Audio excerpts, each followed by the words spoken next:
Beracara di pengadilan, ribet, lama, dan perlu banyak biaya. Ada tidak ya cara yang lebih baik?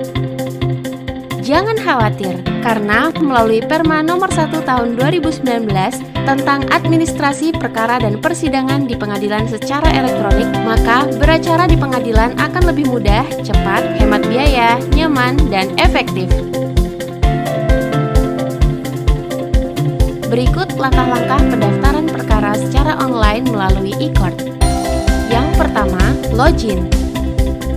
Jika belum terdaftar, maka tekan register pengguna dengan melengkapi syarat yang ada ya. Berikut syarat untuk dapat menjadi pengguna.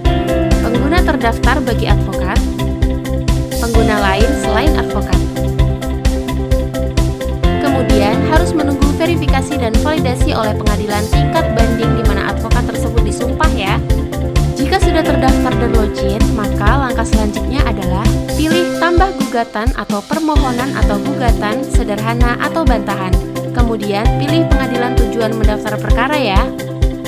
Kemudian, setelah memilih pengadilan, pengguna terdaftar atau pengguna lain akan mendapatkan nomor register online. Tapi ini bukan nomor perkara ya.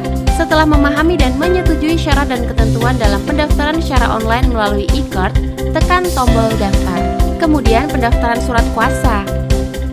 Ini adalah bagian dari tahapan di mana advokat harus mengunggah surat kuasa sebelum melanjutkan pendaftaran perkara. Lalu selanjutnya adalah mengisi data pihak yang terdiri dari data penggugat atau pemohon dan tergugat atau termohon ya. Dengan melengkapi data alamat, maka panjar biaya dapat ditaksir secara otomatis sesuai dengan radius masing-masing wilayah loh. Langkah berikutnya adalah melengkapi dokumen gugatan yang harus diunggah ya.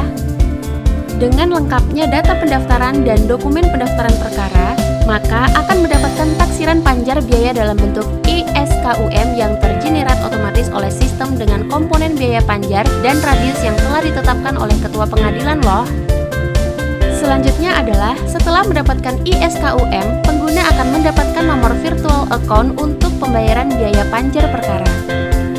Kemudian, pengadilan baru akan mendapatkan notifikasi atau pemberitahuan di saat pendaftaran perkara sudah dilakukan pembayaran. Kemudian, pengadilan akan melakukan verifikasi dan validasi. Dilanjutkan dengan mendaftarkan perkara di SIPP yang merupakan aplikasi manajemen administrasi perkara di pengadilan, sehingga akan otomatis mendapatkan nomor perkara dan akan otomatis mengirimkan informasi pendaftaran perkara berhasil melalui e-court dan SIPP.